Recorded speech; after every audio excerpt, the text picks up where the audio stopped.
Halo Terbiters, kembali lagi dengan saya Eka Putra. Sekarang saya bersama dengan Bapak Iksvan Henry Wintoko selaku manajer Humas Daop 1 Jakarta. Betul. Dan didampingi Bapak Tohari selaku asisten manajer eksternal Humas Daop 1 Jakarta. Lebaran sebentar lagi, nuansa arus mudik mulai meningkat. Untuk bisa lebaran di kampung halaman, tak sedikit masyarakat memilih kereta api sebagai moda transportasi favorit. Kita mungkin tanya-tanya langsung kepada yang bersangkutan, Bapak Iksvan dan Bapak Tohari, mengenai persiapan arus mudik maupun arus balik lebaran tahun ini. Namun sebelum tanya-tanya lebih jauh, mungkin kita bisa minta penjelasan kepada Bapak Iksvan tentang Daop 1. Mungkin bisa dijelaskan Bapak? Ya, terima kasih. Mas siapa? Eka, Pak. Mas Eka. Ya, jadi Daop 1 ini kami katakan bahwa secara geografis cukup luas. Bisa dikatakan karena tingkat kompleksitasnya di perkeretaapian cukup komplit, ada terintegrasi dengan angkutan moda transportasi lain. Jadi bisa saya sampaikan bahwa batas wilayah Daop 1 Jakarta itu kalau dari ujung timur sampai dengan Cikampek, kemudian kalau ujung barat bisa sampai ke Sukabumi dan ujung selatannya bisa sampai ke Pelabuhan Merak sana. Di sana juga ada stasiun Merak namanya. Jadi terdiri dari 850 km sepur atau jalur panjangnya itu. Kemudian ada kurang lebih 109 stasiun. Dan untuk saat ini Daop 1 Jakarta itu komposisi jumlah personilnya untuk organik dan outsourcing total kurang lebih 3.500-an. Jadi bisa dikata cukup lumayan untuk operasional kereta api. Dan kalau kita korelasikan dengan persiapan angkutan Lebaran 1446 Hijriah tahun 2025, kami secara umum bisa sampaikan bahwa PT KAI Daop 1 siap untuk hadapi angkutan Lebaran 2025. Hal-hal yang telah kami lakukan, persiapan ada prasarana, sarana, kemudian tenaga kerja atau personil. Jadi jauh-jauh hari sudah kami siapkan, ada ramcek stasiun, kemudian rangkaian keretanya, apa saja yang dicek kaitannya dengan standar pelayanan minimum. Di sini penjualan sudah dilakukan, dilayani pemesanan H-45. H-45 itu kalau kita tarik tanggal ke belakang, itu sekitar tanggal 4 atau 2 atau 4 Februari sudah kami layani untuk perjalanan keberangkatan tanggal 21 Maret 2025 hingga H+10 ya, tanggal 11 Maret 2025. Sekarang kita lebih detail mengenai persiapan mudik.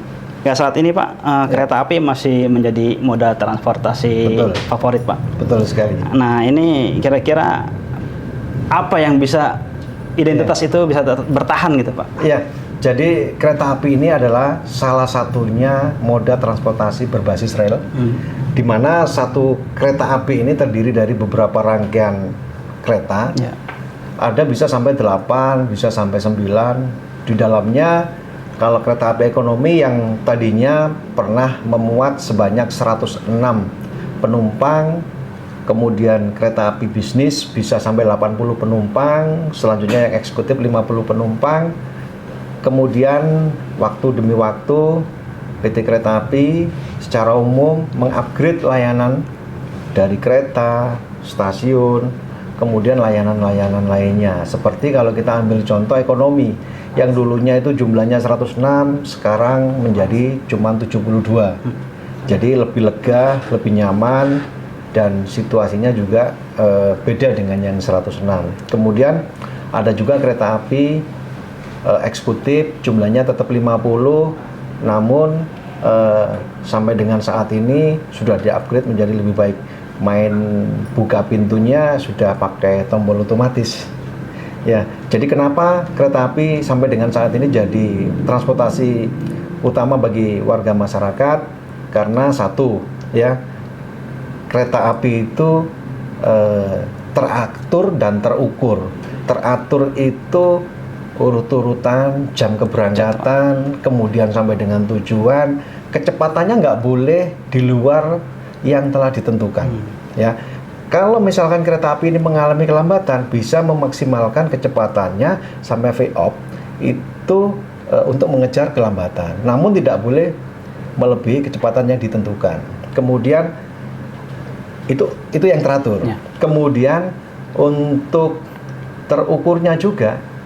Jadi kalau misalkan kereta api itu sampai dengan tujuan, kecepatan petugasnya sudah diatur. Dari masinis tidak boleh lebih dari 4 jam menjalankan kereta api, kemudian ada petugas yang ada di dalamnya juga sampai dengan tujuan. Hampir tahun 2024 itu kinerja ketepatan kereta api itu sudah sampai 98 atau 99%. Kemudian untuk kedatangan juga sekitar 97%. Alhamdulillah respon dari warga masyarakat maupun pengamat kebijakan publik, kereta api di antara transportasi yang cukup diminati oleh warga masyarakat dan menjadi transportasi yang favorit. Berarti waktu jadi akurasi ya Pak ya? Iya, jadi ketepatannya ini kita dalam bertransportasi bukan hanya tepat, bukan hanya cepat, tapi juga selamat. Karena bisnis transportasi ini adalah mengutamakan keselamatan. Beda pula layanannya gitu Iya. Pak. Nah ini apa yang didapat pemudik dari pemudik yang dahulu dan yang sekarang itu Pak? Iya, pemudik sekarang berkembang. Kemudian rangkaian kereta api yang dilayankan juga berkembang. Ada juga tipe kereta api yang ekonomi lokal seperti di daerah-daerah lain itu juga masih terdapat komposisi tempat duduk yang hampir sama dengan ekonomi yang lama atau yang masih bersubsidi. Itu kami tidak boleh, nggak ada tiket bersubsidi. Ada kereta api yang kelas subsidi. Contoh aja kereta api Serayu mungkin ya. Itu dari Pasar Senen sampai dengan Purwokerto cuma 84.000 kalau nggak salah. Iya, jadi kami di samping mengupgrade dengan diikuti harga yang proporsional, kemudian juga masih ada juga tiket-tiket pada kereta api ekonomi yang bersubsidi. Ya, karena itu adalah amanah dari pemerintahan, nggak boleh dihilangin. Ya. Tadi berbicara harga Pak, banyak juga masyarakat yang bilang nih harga normal dengan harga mudik itu ada selisih perbedaan gitu Pak, itu gimana tuh Pak? Ya, mungkin kalau boleh saya jelaskan bahwa tiket kereta api itu terdiri daripada subkelas. Ya. Kenapa kita melayani jauh-jauh hari mulai H-45 sampai hari H? Jika mereka yang beli pada jauh-jauh hari H-45 itu ada, dia akan mendapatkan fasilitas pelayanan tiket yang bersubsidi kelas rendah. Mendekati jadwal keberangkatan mungkin menggunakan sub yang tinggi sesuai dengan peraturan Menteri Perhubungan bahwa harga tiket harus mengacu pada tarif batas bawah sampai batas atas. Itu bisa dicek di peraturan menterinya. Seperti itu. Oke Pak. Berikutnya mungkin mudik tahun ini ada peningkatan yang lebih luar biasa dibanding tahun lalu. Betul. Dari PT KAI sendiri atau terutama dari Daop 1, bagaimana menyikapi dan mengatasinya Pak lonjakan pemudik? Ya, dari tahun ke tahun selalu mengalami peningkatan. Ya. Jadi tahun 2023 ke tahun 2024 itu ada kenaikan sekitar 11%. Kemudian 2024 ke 2025 diproyeksikan juga akan mengalami peningkatan. Namun karena banyak rangkaian kami yang di-upgrade, yang tadinya 106 menjadi 72, meskipun perjalanan kereta apinya lebih banyak sekitar 11% dari tahun sebelumnya, namun untuk jumlah penumpang ini kenaikannya kurang lebih cuma 2% dari tahun kemarin. Kenapa? Karena jumlah kereta api ekonomi yang tadinya 106 itu itu sekarang hanya berjumlah 72. Otomatis secara hitung-hitungan volume penumpangnya, perjalanan kereta apinya banyak, tapi volumenya kenaikannya tidak terlalu tinggi. Kenapa? Karena ada peningkatan fasilitas pelayanan yang ada di dalam kereta, semakin nyaman, semakin lega. Jadi untuk antisipasi angkutan lebaran tersebut yang tadinya 34 keberangkatan dari Pasar Senen, 34 keberangkatan dari Gambir, itu pada masa angkutan lebaran ditambah 15 kereta api tambahan jarak jauh. Juga ada Montis juga.